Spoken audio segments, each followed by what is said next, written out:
The year was 1978, and the pioneers of heavy metal, Black Sabbath, had broken up.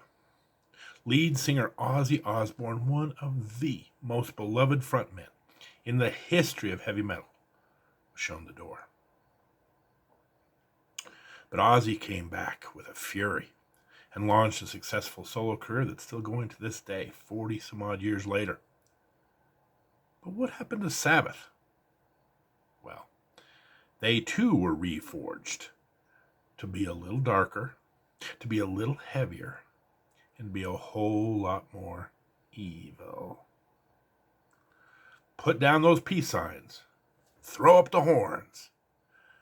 The second chapter in the Book of Sabbath. Next.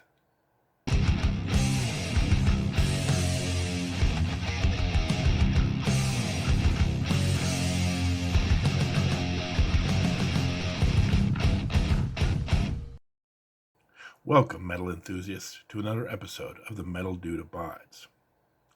Let's be honest, bands break up all the time, and splits between lead singers and lead guitarists are stuff of legend.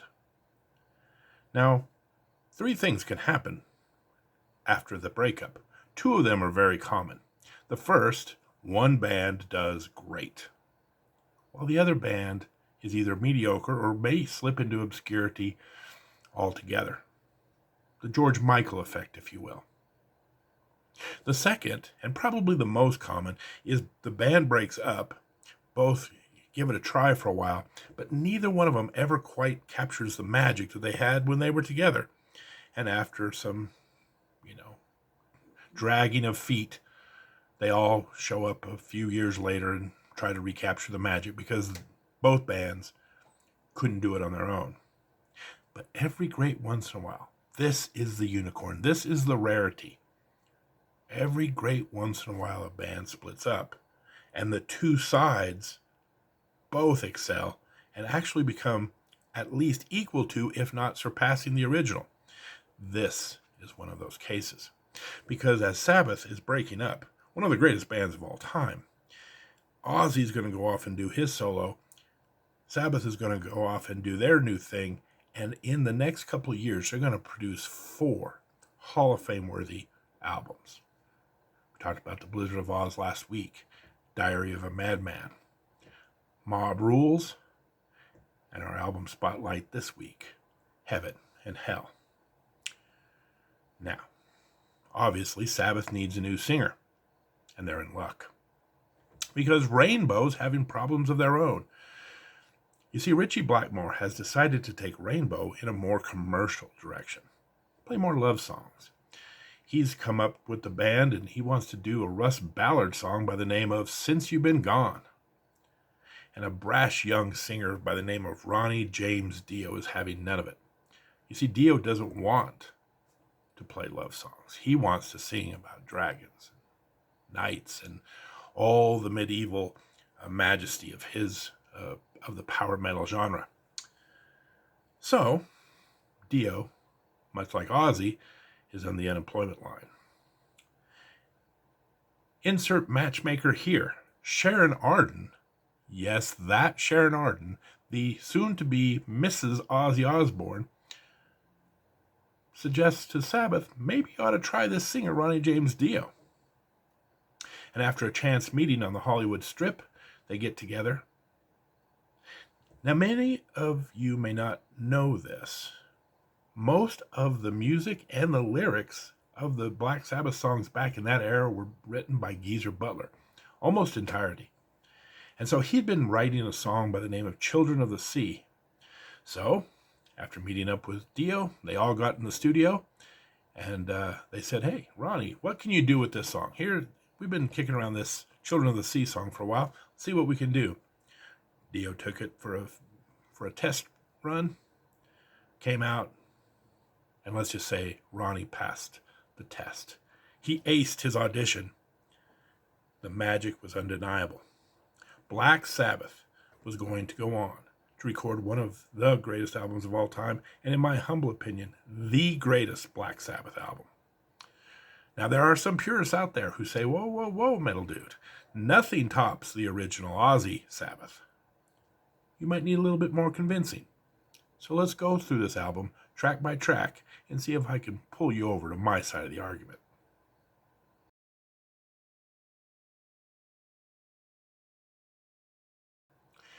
Firing one of the most popular and recognizable singers in the history of heavy metal was a controversial move, and Sabbath had a lot to prove.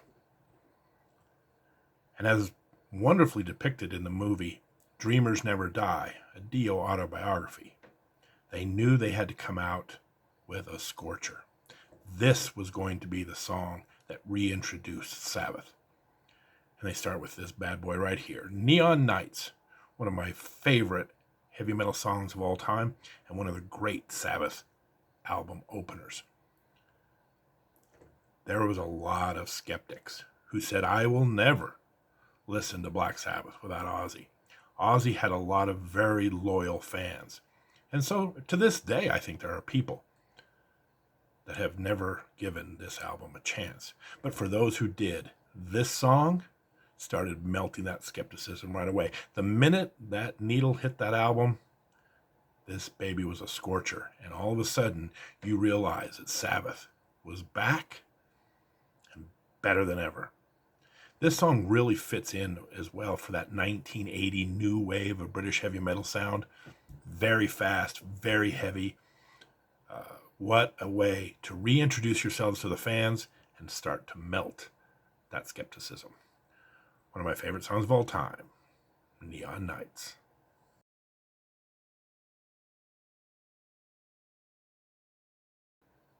If I have one criticism of the Black Sabbath Ozzy era, it's that they kind of moved away from the sound at the beginning that I loved so much. If you really boil down the original Sabbath, those first few albums are still my personal favorites.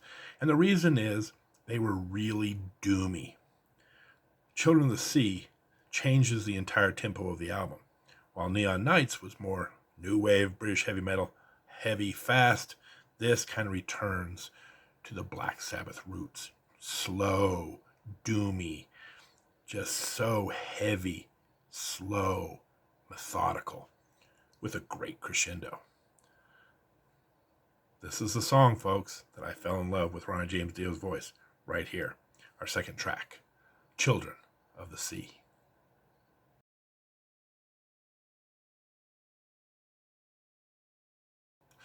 So the first two songs of this album are clear Hall of Fame. The third one is an underrated classic in its own right, Lady Evil. We're going to talk about Heaven and Hell in a minute, but when you look at the slow, doomy Children of the Sea, kind of that slow, doomy Heaven and Hell, this is kind of an upbeat change of pace song that I adore. I think it's one of the most underrated songs in the entire Sabbath collection. And if you'll allow me a personal story, my cousin, who I was very close to, like a brother to me, he was a musician, but he played in a country western band, and he played the bass. And he would come over to the house all the time, and I'd always be trying to convince him that heavy metal was great, and so I was always playing heavy metal for him. And then one day he came over, and I put this bad boy on. And all of a sudden, Lady Evil comes on, and his eyes got wide, and he's like, who the hell is that? Who is playing the bass on this song? My cousin thought this was the greatest bass track of all time.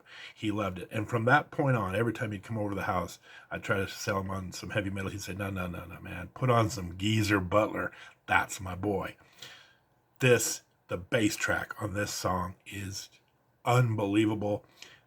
Like I said, not that slow doomy, but kind of almost a little bit of a boogie in this one. It's heavy, but it really moves. Great change of pace on this album between two heavyweights. Our third track, Lady Evil.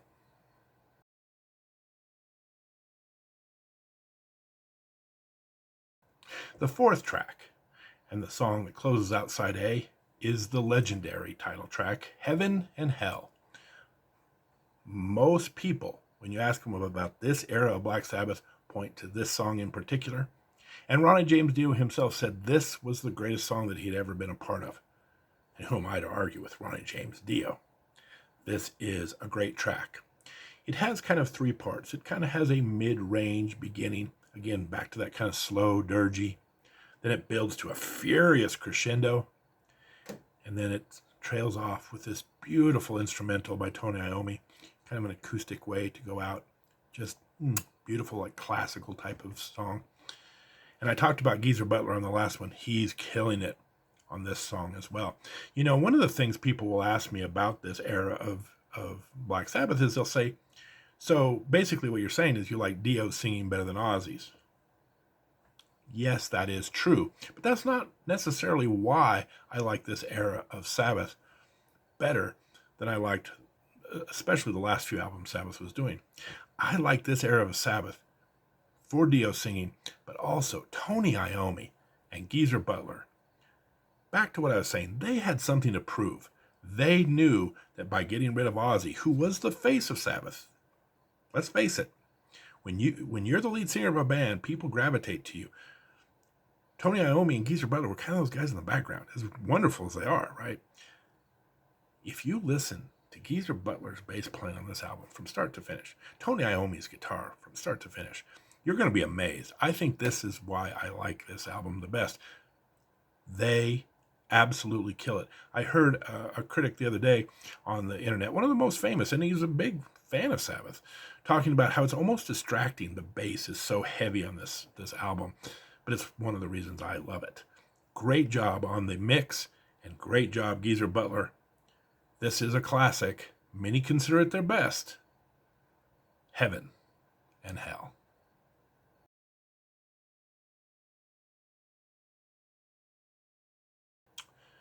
It's hard to even imagine that side 2 is going to have to compete with that side 1 with 3 Hall of Fame worthy songs and a very underrated personal favorite. But they're going to give it their best. And they start off with the song Wishing Well. Now, I'll be honest, Wishing Well is a little bit of a step down from what we've just got through listening, but there's nothing wrong with this. Dio has great vocals throughout this. Again, great imagery, and almost for, we were talking about the doomy, and this is kind of almost an upbeat song. It's talking about making your dreams come true. So check this one out. Nice way to start off side 2.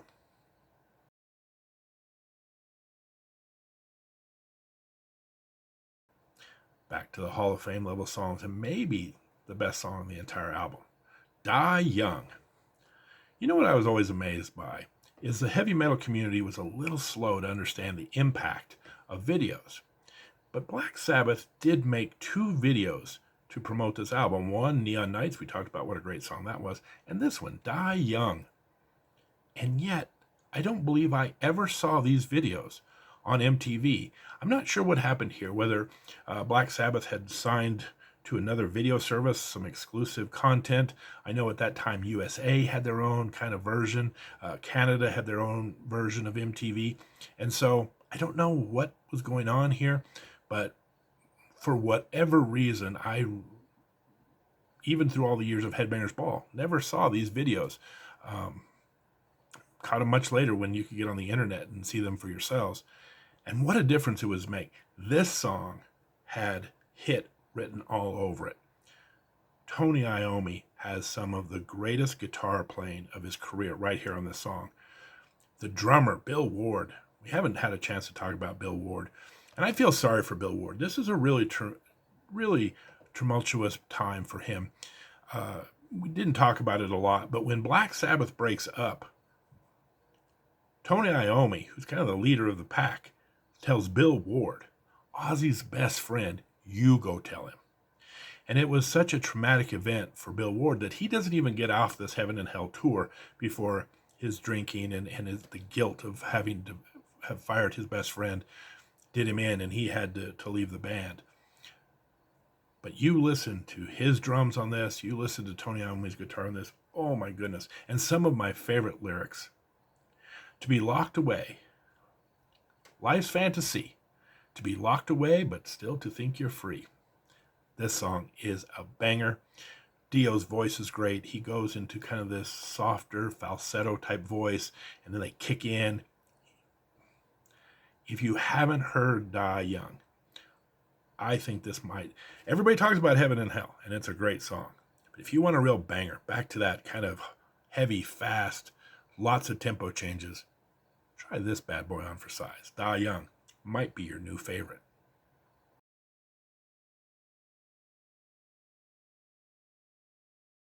Walk Away is the next track up, and quite frankly, this is by far the weakest song on the album. It's not bad, it's okay. It just doesn't seem to fit in. It's not that heavy new wave of British heavy metal style. It's not that doomy style. It kind of just is kind of a mid-pace song in the middle.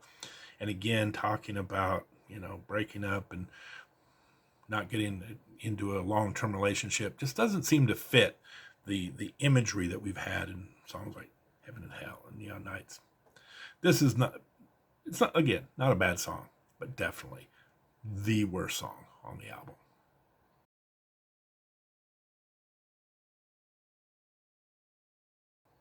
Finally, we're going to close out the album with another underrated classic and one of my personal favorites. Lonely is the Word.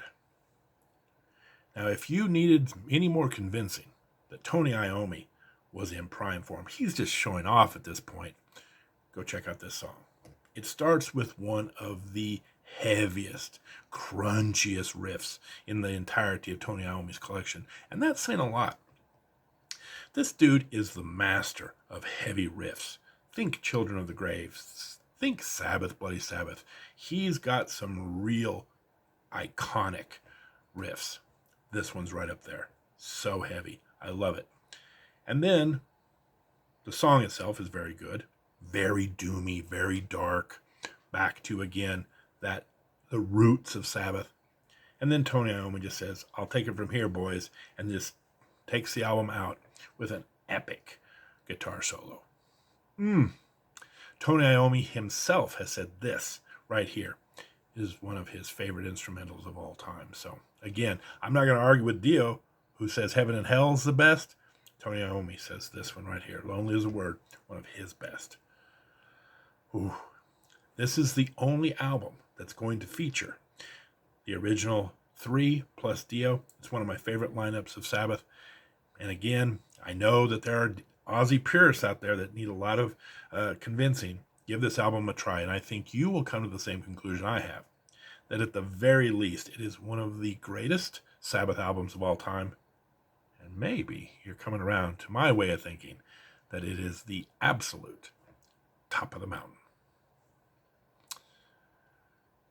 Well, as this is our Grammy show, let's go talk about the best vocalists of 1980.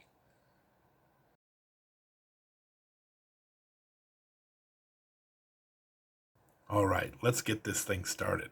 Our first nominee for Best Vocalist of the Year, Black Sabbath. The song Children of the Sea. Now, sometimes the Grammys nominates an artist for a song, sometimes they nominate for a whole album. They kind of willy-nilly how they do this. I could have easily nominated Dio for the entirety of this album. So many great songs to choose from. Heaven and Hell, Die Young, Neon Nights. But I went with Children of the Sea here because, again, sentimental reasons, this is a song that to me blew me away. Had me fall in love with this man's voice. Our first nominee, Children of the Sea by Black Sabbath. Our second nominee, Iron Maiden with Remember Tomorrow. I think the entire Paul Di'Anno era of Iron Maiden is highly underrated, and in particular, I think Paul Di'Anno's voice is highly underrated. Sure, in a couple of years, Bruce Dickinson's going to come in and replace him, and Bruce Dickinson has a dynamic voice, no doubt about it. But Paul Di'Anno is a great singer in his own right, and I think he needs a little more love and respect out there in the metal community. And this is, to me, the best song that Paul Di'Anno ever sang. Remember Tomorrow is so cool because it has really slow parts that build to crescendo,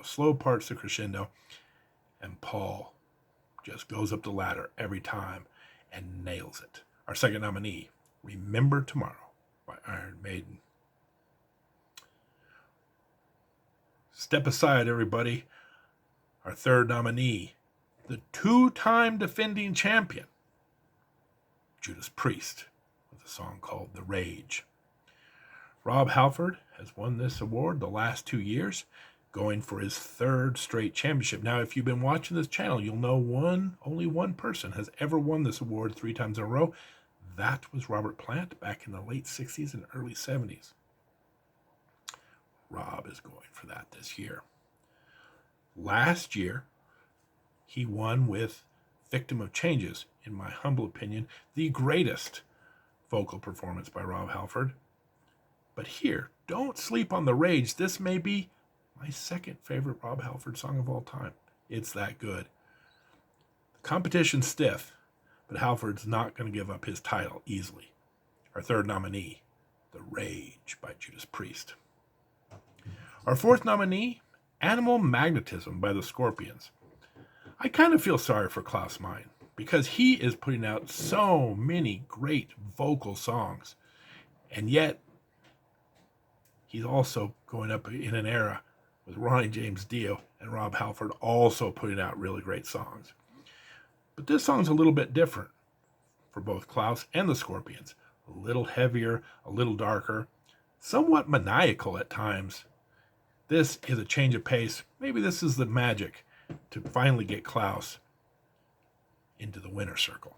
Our 4th nominee, Animal Magnetism by the Scorpions.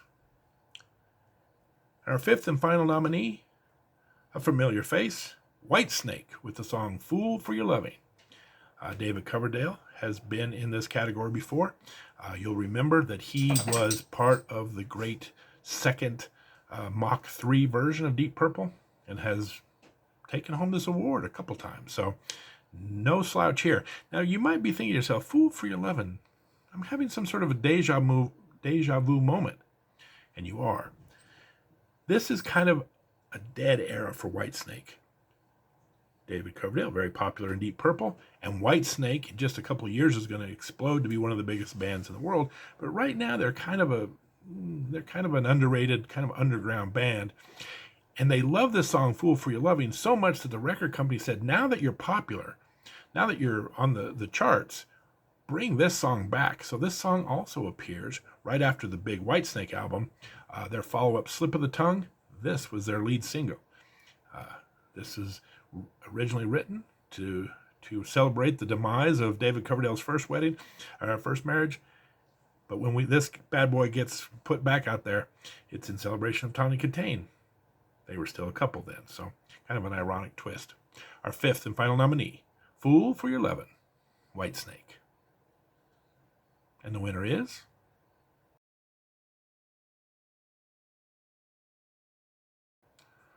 Let's face it, this choice really boils down to 2 participants.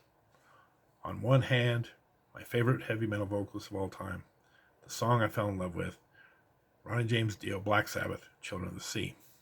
The second, the 2-time defending champion, Rob Halford. And maybe my 2nd favorite vocal performance of his of all time in The Rage. As I got up this very morning, I wasn't sure how I was going to vote for this. But I noticed something about the way the Grammys are doing the awards. They're nominating both albums and songs. So I thought, how do I get out of this conundrum? So I'm going to cheat a little bit. Best male vocalist on an album, Black Sabbath, Heaven and Hell. Best heavy metal vocalist on a song, Rob Halford with The Rage. 2 winners, ladies and gentlemen. Yes, I'm cheating. I don't care. That's how we're going to do this one. Dio, clearly the better singer across the entirety of the album, but Rob Halford on The Rage, it's unbeatable. The crescendo he puts at the end of it, very similar to the type of crescendo he does in Victim of Changes. It's my favorite thing Halford does. The emotion, the build of that song is just unbelievable. The Rage is not a big hit for Judas Priest. If you've never heard it, go check it out. We'll be talking more about The Rage and Judas Priest on the album Spotlight in a couple of weeks, British Steel. Now, for once, I'm going to actually agree with the Grammys. This is stop the presses, because they give Best Female Vocalist Award that year to Pat Benatar, and so do I. We talk about Ann Wilson. We talk about Pat Benatar, two of the greatest female vocalists of that era. This year, it's all the way Pat Benatar. They give her award for the album, Crimes of Passion. I'm going to go ahead and give it to her for a song, Hell is for Children.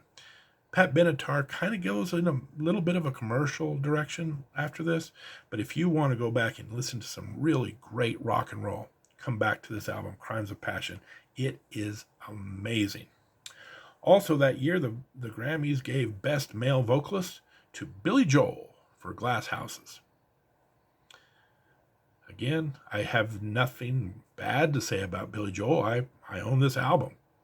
But I never considered Billy Joel to be a great vocalist. So Best Male Vocalist across the board, we're going to give that one to Rob Halford. And finally, they also now have a Best Vocalist for a Group. And they make an odd choice here, because they give the award to Bob Seger and the Silver Bullet Band. Okay, I mean, Bob Seger does have a band, but does anybody really think of Bob Seger in that era as being anything but a solo artist? Kind of odd. And so, because we're going to just stick with Halford and Dio in the Best Male Vocalist, we'll just stick with this one here. Best Vocalist in a Group, I guess.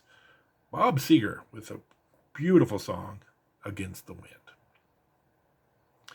And that's our episode. Now this is the time where I get to do some shilling here, some self-plugging. If you have not subscribed to the channel, please do so. Please give this video a thumbs up.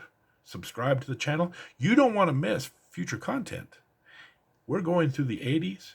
We're going to do a very special episode next week on the best hard rock of 1980. And then in 2 weeks, we're going to be doing the granddaddy of them all. We're going to be doing the best heavy metal song and album of the year. And let me just say, as you can probably tell, the competition is absolutely ridiculous. You'll want to see who comes out on top. We do this every Tuesday, 7 p.m. Denver time. Hope to see you there. In the meantime, this is the Metal Dude signing off. Take care.